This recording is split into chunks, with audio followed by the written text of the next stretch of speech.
আপনি কোন তওবা কখনো হবে না। কারণ কি জানেন, তওবার জন্য 3টা শর্ত। 1 নাম্বার হচ্ছে আপনার লজ্জাবোধ হওয়া। যেই গুনাহ করেছেন আল্লাহর সামনে আপনি লজ্জাবোধ হবেন, আপনার লজ্জা থাকবে আল্লাহর সম্মুখে যখন থাকবেন। 2 নাম্বার আপনার মুখের মধ্যে তওবার যেই তাসবিহ আস্তাগফিরুল্লাহ আস্তাগফিরুল্লাহ এটা থাকতে হবে। 3 নাম্বার যেই গুনাহ আপনি করেছেন এই গুনাহ দ্বিতীয়বার আর করবেন না। এখন দেখেন, ধরেন আপনি বাজারের মধ্যে গেলেন, আরেকজন মানুষের বিরুদ্ধে আরেকজন মানুষের সাথে কথা বললেন। মসজিদের মধ্যে আসলেন, আপনার মনে হলো হায় হায় আমি তো আরেকজন মানুষের গীবত করেছি, খারাপ কাজ করেছি, আমি আল্লাহর কাছে তওবা করি।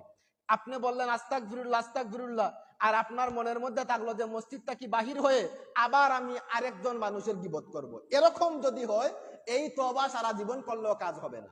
এটা আল্লাহর সাথে হয় তামাশা, এটা তওবা না। আপনার তওবার সময় আপনার নিজেকে লজ্জাবোধ আল্লাহর কাছে ছোট মনে করবেন।